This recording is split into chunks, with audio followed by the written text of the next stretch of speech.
Selamat pagi. Selamat Hari Paskah. Selamat Hari Paskah. Udah dapat telur? Belum. Udah Belum masak. Oh iya. Saya sukanya telur Iya. ceplok, nggak suka telur. Itu sih. Telur rebus ya? Iya. Tapi telur mentah bingung kan. Oke. Nah, kesatuan baru. Betul. Iya. Tentang keluarga yang mengasihi Tuhan. Oh ya, udah pada dapat buku belum ya? Udah Wah, harusnya. iya harusnya udah dibagiin ya.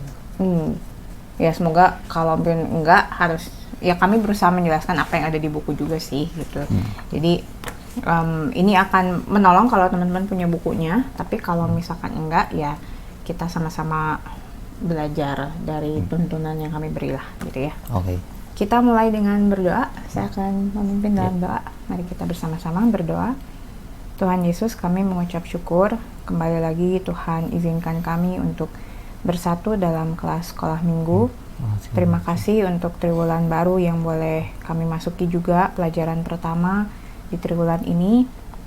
Kami berdoa supaya pelajaran ini sekali lagi bukan hanya menambah pengetahuan, tetapi sungguh membekali kami semua dalam menjalani kehidupan yang sesuai dengan firman Tuhan.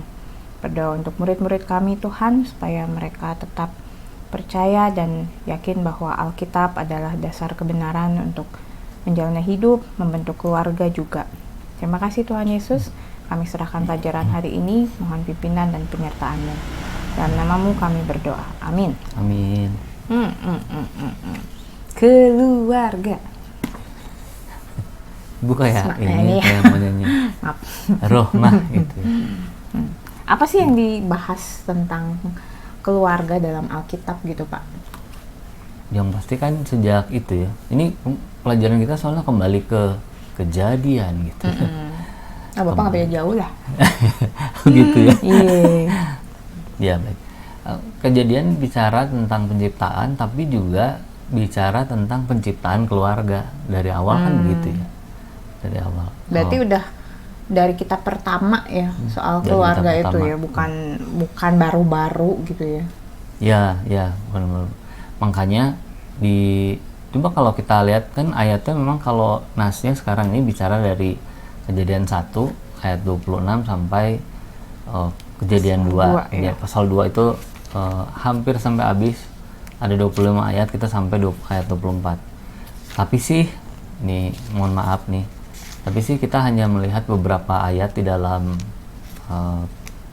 terutama di Kejadian 2 ya, di Kejadian 2 kita ngelihatnya itu kalau bisa dibacakan Bu, Kejadian 2 ayat 24 ini mau bicara tentang kenapa sih Allah menciptakan keluarga gitu.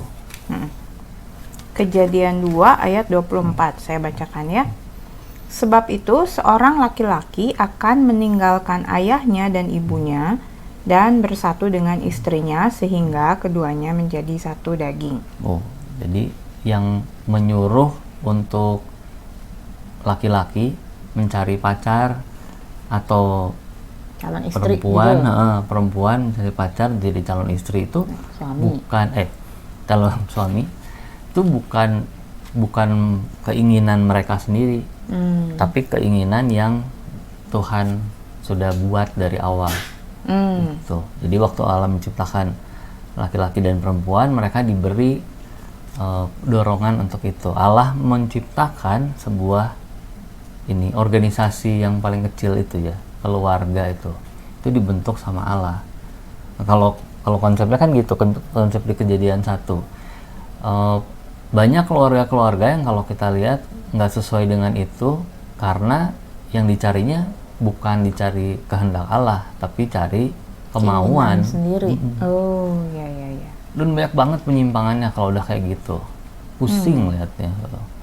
Lalu juga yang itu Bu, yang bahwa di Kejadian itu, di ayat yang sama tadi, ayat 24 itu, dibilangnya kan secara detail ya, seorang laki-laki akan meninggalkan ayahnya bersatu dengan istrinya. Istrinya itu bukan laki-laki ya, perempuan. Karena penciptaan itu hanya kenal laki-laki dan perempuan. Perempuan diambil dari rusuk laki-laki, diciptakan sepadan supaya dia bisa menemani laki-laki itu. Jadi kita nggak menjadi penolong itu ya, yang disebut di Alkitab juga. Jadi kita nggak mengenal ada laki-laki yang terpenjara dalam tubuh Jiwa perempuan. tubuh perempuan ya. Atau sebaliknya gitu ya. Atau sebaliknya. Nah, kalau sebetulnya buat apa sih Tuhan ingin ada keluarga? Ini kan pertanyaan ya. Kalau misalkan Tuhan membentuk, pasti ada tujuannya ya. Nah, kalau misalkan tadi kan cuma dibilang seorang laki-laki akan meninggalkan ayahnya ibunya bersatu dengan istrinya gitu. Terus setelah itu mau ngapain gitu? Memang setiap bentukan pasti ada tujuannya. Tujuannya kalau kita bisa lihat ke belakang, makanya memang pembacaannya cukup panjang ya. Kalau nanti bisa dibaca sendiri, dilihat lagi gitu alur pembacaan untuk pelajaran sekarang. Kalau ini kita short aja gitu ya, shortcutnya lihat ke pasal 1, balik ke pasal 1 ayat 28. Kejadian 1 ayat 28 bagaimana Bu? Allah memberkati mereka, lalu Allah berfirman kepada mereka, beranak cuculah dan bertambah banyak, penuhilah bumi dan taklukkanlah itu. Berkuasalah atas ikan-ikan di laut dan burung-burung di udara, dan atas segala binatang yang merayap di bumi. Jadi setelah bumi diciptakan, manusia diciptakan, di ayat 27 kan dibilang diciptakannya 2 itu ya. Jadi bukan male diciptakannya itu, tapi male female, dan nggak ada female gitu diciptakannya. Hanya ada 2 itu. Apa istilahnya Bu? Ada Hawa diambil dari rusuk ya. Iya. Hawa diambil dari rusuk Adam, dan Tuhan nggak ambil 2 rusuk. Tuhan nggak ambil tulang yang lain gitu ya. Biar jadi male gitu. Enggak, hanya diambil rusuk, dan itu hanya sebagai bagian dari gitu, dari penciptaan. Ya, di ayat 28 ditekankan bahwa beranak cucu dan bertambah banyak itu gunanya bukan untuk mereka sendiri, tapi supaya memenuhi bumi. Bumi ini luas banget. Waktu dulu cuma ada 2 orang, bayangin aja. Sekarang kita kemana-mana penuh. Mau bikin rumah, mau nyari kontrakan, iya. Jadi curcol. Mau nyari tempat kayaknya ada tempat-tempat yang terlalu penuh gitu, dihuni sama orang. Tapi zaman dulu, waktu zaman mereka diciptain, perintahnya jelas memenuhi bumi, dan supaya juga untuk menaklukkan bumi gitu ya. Memang nanti kita masuk ke penafsiran yang lain. Ditaklukkan tuh gimana, kita semuanya harus eksplorasi alam dan lain-lain. Nah, itu ada pelajaran lain kali ya. Oke. Tapi berarti intinya Tuhan menciptakan keluarga atau diawali dengan pernikahan antara perempuan dan laki-laki. Itu bentukan awalnya ya. Bukan ternyata pernikahan itu bukan sesuatu yang diharuskan masyarakat misalnya gitu ya. Udah usia segini jadi harus menikah, atau ya perlu punya keturunan untuk menyambung garis keluarga kayak gitu-gitu. Bukan ternyata ya. Tapi memang tujuan awalnya berasal dari Allah yang merancangkan konsep keluarga. Jadi itu yang perlu diingat ya teman-teman. Sama seperti yang beberapa pelajaran lalu pernah kita bahas juga. Kalau nanti mencari pasangan atau sekarang sedang menjalani sebuah hubungan, jadi kembalikan lagi kepada Tuhan, karena yang menciptakan, merancangkan Tuhan ya gitu. Nah, yang menarik memang tadi sempat disinggung, bukan male dengan male atau female dengan female gitu ya, tapi diciptakan sesuai dengan 2 gender yang diciptakan Allah, yang hanya ada pria dan wanita. Nah, memang berkembang belakangan ini ada apa ya istilahnya, gerakan gitu ya, yang kayak LGBT kayak gitu-gitu. Nah, sebenarnya kalau mau ditelusuri, menurut saya sih gitu, ini bukan sebuah gerakan di zaman modern atau bahkan postmodern. Gitu. Ya kalau kita lihat masih di kitab Kejadian, itu urusan Lot dengan malaikat Allah yang datang itu udah ada hubungan pria dengan pria gitu, hubungan seksual pria dengan pria. Jadi dosa itu begitu manusia jatuh dalam dosa, ternyata sampai nyamber ke sana juga ya. Bukan hanya kita jadi tahu berbohong atau membunuh seperti Kain dengan Habil, tapi juga sampai ke urusan orientasi seksual itu pun dimanfaatkan celahnya gitu ya. Ya, ada, sorry agak geser ini ya. Tapi ini aja apa untuk pembanding. Di dosa itu daya rusaknya itu, bayangin ya, dari antara mungkin ribuan atau ratusan lah kalau masih sedikit gitu. Ratusan orang di zaman Nuh atau ribuan orang di zaman Nuh yang dianggap Tuhan benar hanya Nuh. Dan keluarganya, istrinya, 3 orang anaknya, 3 orang mantunya, 8 orang. Dari ratusan orang, dari ribuan, kita nggak tahu jumlah pastinya, hanya ada 8 orang yang selama 100 tahun taat untuk bikin bahtera. Tapi setelah air bah, Nuh bisa jatuh dalam dosa, mabuk itu. Dan anaknya berdosa juga, kan parah ya itu. Itu natur dosa itu, rusaknya itu, daya rusaknya nggak bisa dibatasi sama apa-apa, kecuali makanya kita percaya Yesus Kristus yang kemarin kita sama-sama peringati gitu ya, mati di salib untuk memotong kuasa itu. Kalau nggak dipotong itu nggak bisa. Jadi kejatuhan itu pasti dialami semua orang, makanya Roma juga bilang begitu ya, semua orang telah berbuat dosa. Nah, kalau kembali lagi ke konsep pelajaran kita pada pelajaran yang pertama ini, memang penekanan ada di soal itu tadi ya, tadi yang kita singgung sedikit soal gender itu. Kenapa? Karena ini bukan menghakimi ya, kita nggak bilang bahwa orang-orang yang memiliki kelainan orientasi seksual terus jadi orang yang paling berdosa atau gimana gitu ya. Enggak kesana arahnya. Kita berdosa juga ya. Iya, sama, cuma bentuknya beda gitu mungkin ya. Iya. Tapi secara alkitabiah kita hanya mengakui ada 2 gender itu. Nah, terus kasus-kasusnya jadi ada sih dibahas di buku itu soal transgender kayak gitu, makanya tadi dibahas soal LGBTQ kayak gitu ya. Nah, secara Alkitab kita tidak bisa bilang bahwa Alkitab mengakui ada transgender ya. Iya, karena memang dari sejak awal hanya diciptakan 2 itu. Jangan lupa bahwa ini harus terbuka juga ya. Nggak ada orang di transgender yang kemudian bilang bahwa saya merasa cukup kok dengan hanya menjadi begini. Enggak tuh, pasti dia akan nyari pasangan. Pasti dia akan nyari pasangan. Memang secara alaminya juga kita butuh gitu ya, kita membutuhkan pasangan. Nah, cuman ya itu yang jadi masalah ketika seseorang berganti orientasi seksual, ya penyimpangan juga jadinya gitu ya. Nah, jadi ingat juga sih belakangan ini sempat ada kasus yang agak rame gitu ya, seorang mantan atlet voli putri gitu ya, ternyata setelah pensiun dari karirnya malah baru tahu kalau dia ternyata bukan perempuan gitu. Dan memang kan gitu ya, dulu pernah tuh kita pulang gereja kalau nggak salah lagi nonton voli, ini cowok banget gitu ya voli atletnya, padahal dia atlet putri gitu, atlet putri gitu ya.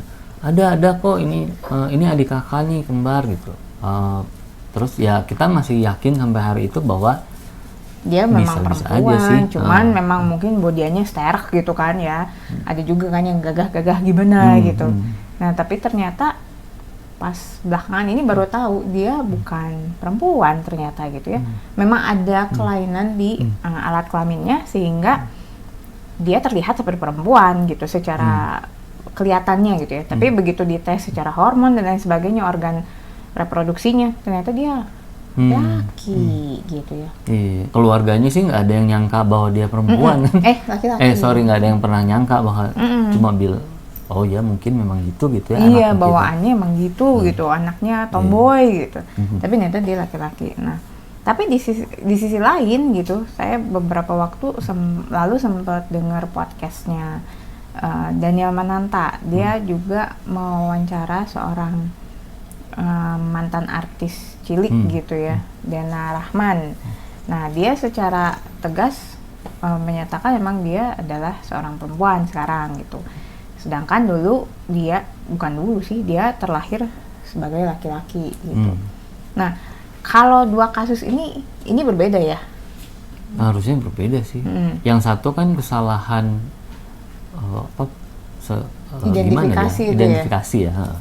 Waktu bidan bantu kelahiran ibunya ini, dua kembar ini. Nggak kembar, dia kakak adik. Oh, kakak adik ya. Nah, tapi kok mirip banget ya? Enggak. Oh, enggak.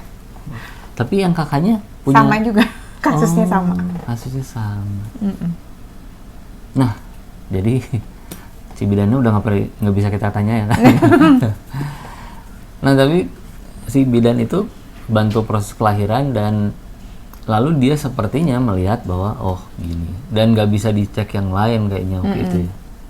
Jadilah kemudian itu kan juga untuk membuat Aprilia jadi Aprilio itu sekarang itu melalui proses operasi ya. Iya, harus dioperasi. Karena memang ada itu kelainan sih, bukan kondisi normal gitu. Ada ya, makanya sampai nggak dikenali itu kan karena ada masalah di organ kelamin. Okay.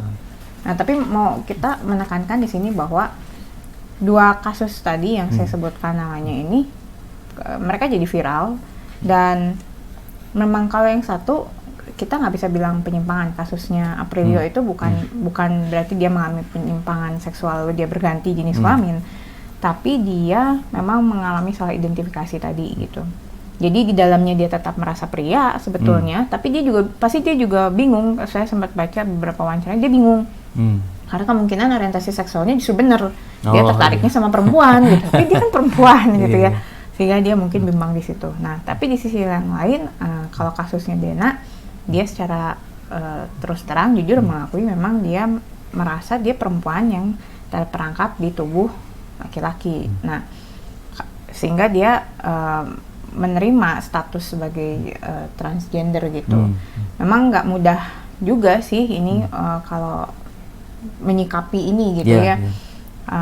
Tapi memang kalau kembali ke Alkitab, ya kita sih mendukungnya para transgender bisa mengenali gitu apa yang terjadi di masa lalunya mungkin yang membuat mereka seperti itu, dan mengampuni diri atau menerima itu ya, menerima apa yang menjadi persoalannya gitu ya. Gitu. Kak,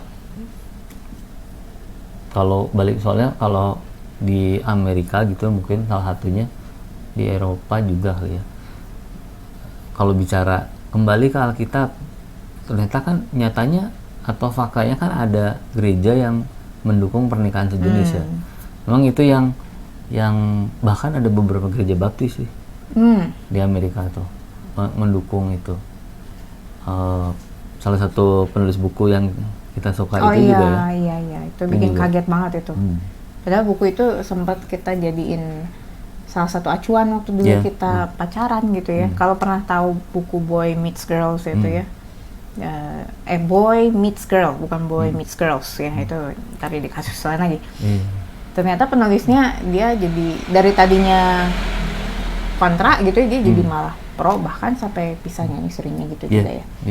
Nah, balik lagi itu buat kami sih memang jeratan dosa lagi.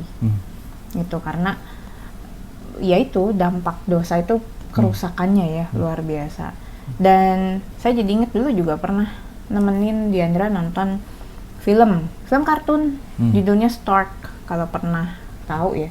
Stork itu bangau artinya, dan itu kisahnya tuh si bangau itu mengantarkan bayi-bayi ke keluarga-keluarga gitu. Nah, dan yang saya kaget memang itu legenda itu ya. Iya. Jadi mitosnya. Kalau ada yang masih percaya nggak itu salah ya. Tidak dihasilkan dari kayak gitu anak-anak itu ya. Bukan tiba-tiba ada di depan pintu, nggak begitu ya. Tapi lalu yang saya kaget, secara halus di film itu tersirat gitu ya. Ada anak-anak yang diantarkan ke keluarga yang sesama jenis. Jadi ya memang ini bikinan Hollywood ya kayaknya. Jadi bisa dipahami kenapa mereka mendukung hal-hal semacam itu gitu. Ya, teman-teman perlu berawas-awas sih kalau menurut saya gitu ya, karena pandangan dunia itu secara halus sekali gitu bisa masuk, dan kalau kita tidak punya pengertian yang benar tentang Alkitab ya kita juga bisa ke bawah ya, keseret. Bahkan yang belajar Alkitab aja bisa itu dia. mengalami pemberkatan sejenis, pernikahan sejenis di gereja kan gitu. Nah, jadi setelah tadi memang ini masalah dosa ini ya Pak. Dan selalu saya menekankan bukan dosa. Si iblis itu paling senang merusak sebuah keluarga. Karena kalau keluarga rusak, generasi berikutnya rusak. Pasangan suami istri itu rusak. Gitu ya. Nah, jadi gimana dong Pak idealnya nih gitu supaya menghindari atau mencegah supaya keluarga kita tetap berada dalam pimpinan Tuhan. Iya, mau nggak mau memang harus penyerahan pada ini ya, pada Alkitab, dan melihat Alkitab tuh bukan buku yang mengandung kebenaran, tapi dia memang isinya kebenaran. Kita harus belajar ini tuh bukan hanya dari satu ayat lalu kita anggap selesai udah belajar itu, tapi Alkitab punya ayat yang satu dengan ayat yang lain harus dibandingkan supaya pemahaman kita makin jelas. Orang-orang yang percaya bahwa di Alkitab mendukung, misalnya nih kayak beberapa waktu lalu kami baca Alkitab di keluarga, di rumah, terus bagian Yonatan misalnya. Yonatan dan Daud ada bercium-ciuman gitu waktu pas mereka berpisah. Nah, itu salah satu ayat yang dipakai bahwa hubungan laki-laki dengan laki-laki bisa kok alkitabiah juga loh antara Daud dan contohnya Yonatan. Gitu ya, ditulis gitu. Yang satu tetap atau masing-masing tetap punya pasangan dan hubungannya mereka tidak bisa punya kekuatan yang lebih besar gitu ya dibanding. Tapi ingat juga bahwa di bagian lain Daud dan Yonatan itu sama-sama dibilang bahwa mereka seperti saudara. Mereka yang tadinya nggak kenal, tiba-tiba jadi kenal, dan dorongannya itu nasionalismenya, dan sama-sama mengedukung Israel, sama-sama mengedukung bahwa Saul harus menang. Jadi harus luas lihat konteksnya, nggak terus boleh karena satu ayat itu doang. Tapi cium-ciuman terus oke, berarti boleh nih laki-laki dengan laki-laki. Enggak begitu. Kalau laki-laki boleh dengan laki-laki, lihat Sodom dan Gomora. Betul. Ujungnya juga jelas gitu ya, di bumi hangus. Dan di Hakim-Hakim juga beberapa waktu lalu kita juga sempat baca tuh, ada yang seperti itu juga gitu. Udah ada praktek-praktek seperti itu. Hubungan seksual yang tidak benar itu, makanya di imamat juga diingatkan ya, itu kan nggak boleh gitu ya, kekejian bagi Allah, ataupun dengan binatang kayak gitu-gitu lah. Dijelaskan di situ apa aja sih yang dianggap dosa gitu ya. Jadi berarti kuncinya itu ya, untuk menjaga keluarga kita tetap berada dalam pimpinan Tuhan ya, kembali lagi kepada firman Tuhan. Kalau di Kejadian, di pelajarannya kita bisa kembali ke ayat 18 ya Bu. Kejadian 2 ayat 18. Kejadian 2 ayat 18 saya bacakan? Ya. Tuhan Allah berfirman, tidak baik kalau manusia itu seorang diri saja. Aku akan menjadikan penolong baginya yang sepadan dengan dia. Kalau ayat 21 apa Bu? Lalu Tuhan Allah membuat manusia itu tidur nyenyak. Ketika ia tidur, Tuhan Allah mengambil salah satu rusuk daripadanya, lalu menutup tempat itu dengan daging. Ayat 22. Dan dari rusuk yang diambil Tuhan Allah dari manusia itu, dibangunnyalah seorang perempuan, lalu dibawanya kepada manusia itu. Ayat 23-nya, lalu berkatalah manusia itu, inilah dia tulang dari tulangku dan daging dari dagingku, ia akan dinamai perempuan sebab ia diambil dari laki-laki.